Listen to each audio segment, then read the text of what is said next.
internetda statistikalar chiqyapti. Ha, bizda ajrashishlar ko'payib ketdi. Kuniga 137 ta, 1 soatda 5 ta, 6 ta, bir oyda 1,5 mingta, 15 mingta, nechta ashuna qilib chiqyapsizlar. Ha, endi erkinlik zamon bo'lgandan keyin shu chidaysizlar. Erkinlik berdilaring ayollar. Ayol erkin yashasin, ayolni urmang, ayolni so'kmang, ayolni unday qiling, ayolni bunday qiling dedilaring. Mana ahvol. Mana ahvol. Ayolga erkinlik berilgandan keyin shu bo'ladi, bu bundan boshqa narsa bo'lishi mumkin emas. Bizda o'zbeklar Rossiyaga qarab ketmayapti, Turkiyaga qarab ketyapti. Bilasizlarmi nega? Agar Rossiyani mentaliteti bilan yashaganida davno shuna uladay biz yashardik. Bo'lmasa bizani o'zbeklar Rossiyada kamida 20-30 yildan beri o'sha yerda borib ishlab yashaydi. Lekin o'zbekchilikni yo'qotmagan o'sha Rossiyaga borib. Erkinlik zamon berildi, Turkiyaga o'xshab qoldik, tamom. To'y qilmaydi, boradi, bunisi bilan solishadi, bunisi bilan solishadi. Biron yil solishib yuradi, bala bo'lsa tug'adi, bo'lmasa yo'q. O'sha orasida kelishib ketsa ketdi dalishi, ketmasa sen pashol deyapti. U buni yo'lini topib ketyapti. Bu orada bola tug'ilsa, bola hayratda, bola mandirash qolib ketgan. Ota yo'q. Ona pizdez birovga soldirib yuribdi. Bizda ham shu narsa bo'lyapti hozir. Erkinlik zamon, erkin yashaymiz, ayollarga teginmanglar, ayolni so'kmang, ayolni urmang, ayolni xo'rlamang. Mana ahvol. Yosh oilalar ko'p ajrashyapti ekanda, ko'pchiligi eng kamida 1 oy, 40 kun yo 2 oy, uzog'i 1 yil yashagan ajrashib ketyapti. Sabab, erim so'kdi, erim urdi, qaynonam sig'ishtirmadi, mana u qildi, onamnikiga qo'ymadi.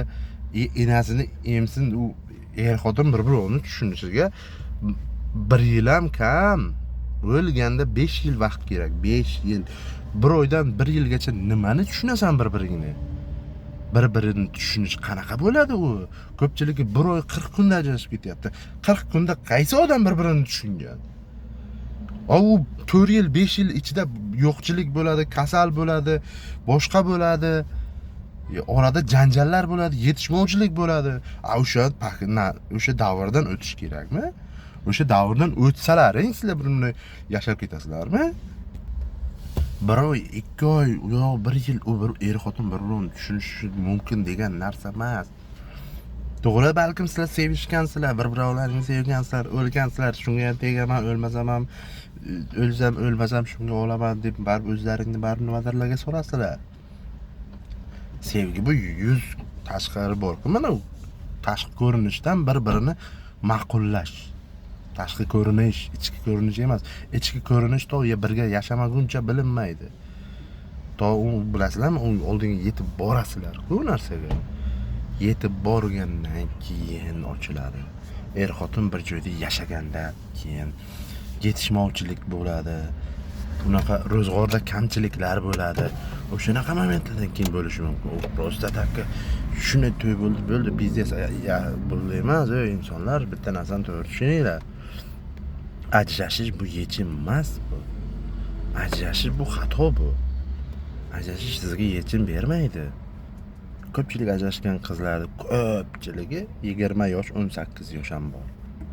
Ishoninglar, 20 yosh. O 20 yosh yo'q.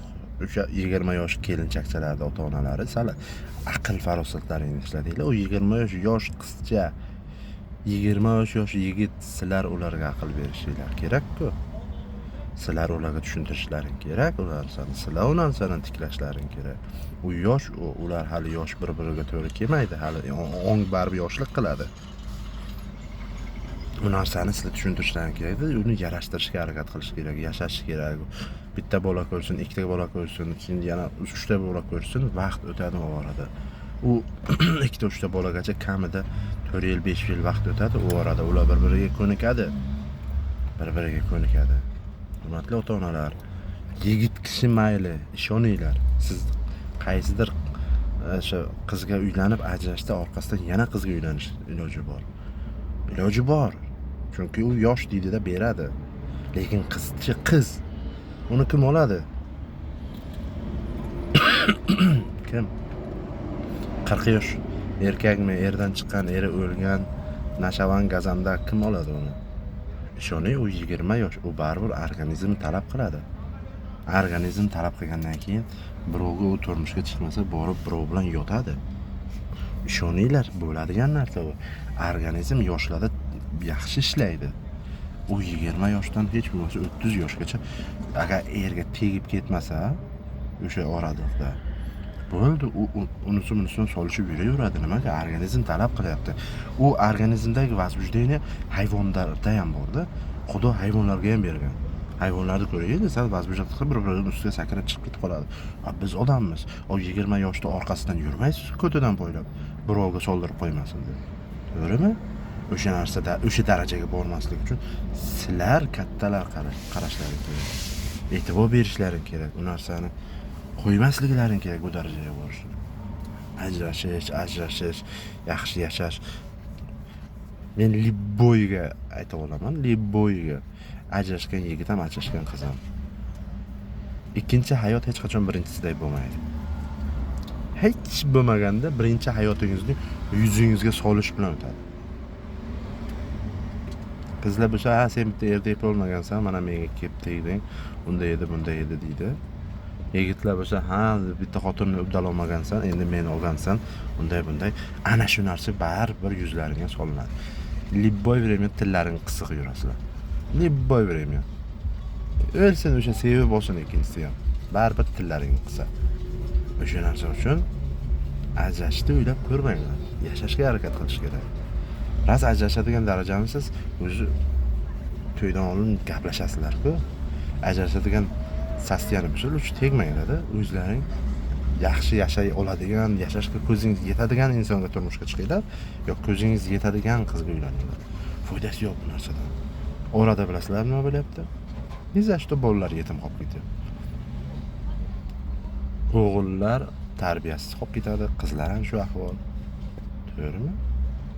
Bola tarbiyasiz bo'lgandan keyin nima bo'ladi? Tarbiyasiz bo'lgandan keyin boladan o'g'irlik chiqadi, o'g'irlik qiladi, boshqa ishlarni qiladi. Harom ishga ko'p aralashib yuradigan bo'lib qoladi. Unga tarbiya berishmaydi-da. Yashashni o'rgatishmaydi, yengil hayotga o'rganadi. Bolam yetim o'syapti deb, misol ayollar ham yaxshi yedirishga, og'izdan chiqqan narsani berishga, topib berishga harakat qiladi. U og'izdan chiqqan narsani topib yeyaversa, ertaga katta bo'lgandan keyin o'zini o'zi uddala olmaydi. Xullas, ana shunaqa ajrashish, balo-battar degan narsalarni qo'yinglar. Undan ko'ra bir-birini tushuninglar-da, yashanglar. Bo'lmaydigan bo'lsa, biror narsa qilish kerak-da.